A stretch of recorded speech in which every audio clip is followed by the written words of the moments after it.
Tu as souvent des régurgitations avec un goût amer dans ta bouche. Ou bien, tu as des brûlures au niveau de ton sternum après avoir mangé un repas. Alors, c'est peut-être le reflux gastro-œsophagien, appelé communément RGO. Je vais t'expliquer aujourd'hui comment ça se passe dans ton corps pour que tu puisses avoir ce problème.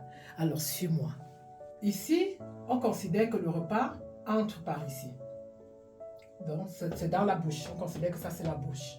Et le repas, ça, c'est la bouche.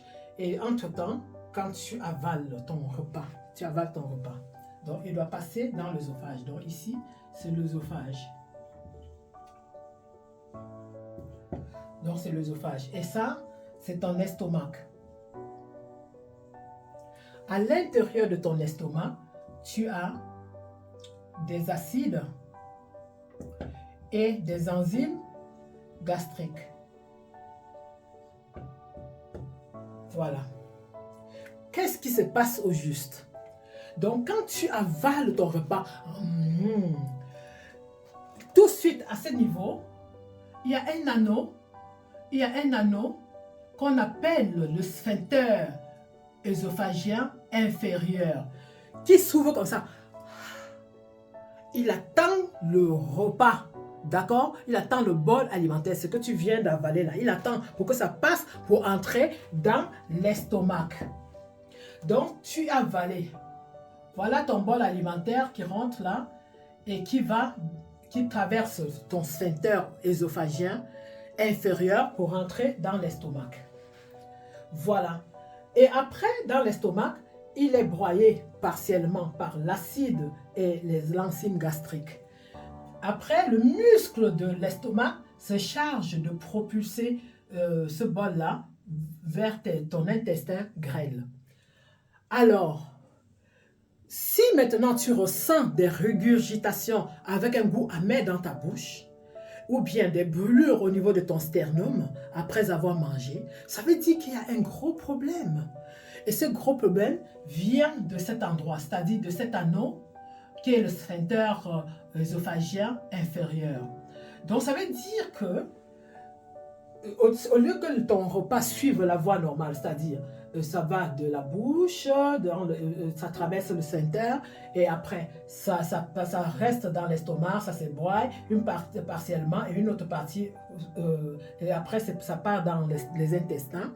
Ça veut dire que au lieu de suivre ce chemin du haut en bas, il y a eu un problème à ce niveau où il y a eu fuite de l'acide gastrique vers le haut, c'est-à-dire au niveau de l'estomac. Donc ça a traversé ton sphincter pour retourner.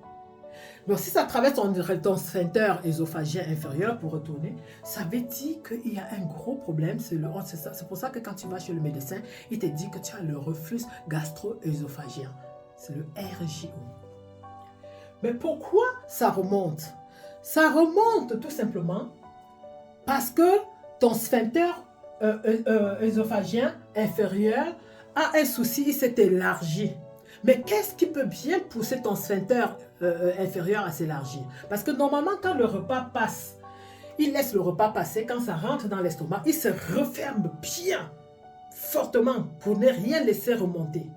Mais si ça remonte jusqu'à ce que tu sens l'acide gastrique qui est remonté, ça veut dire tout simplement qu'il s'est élargi et il y a fuite.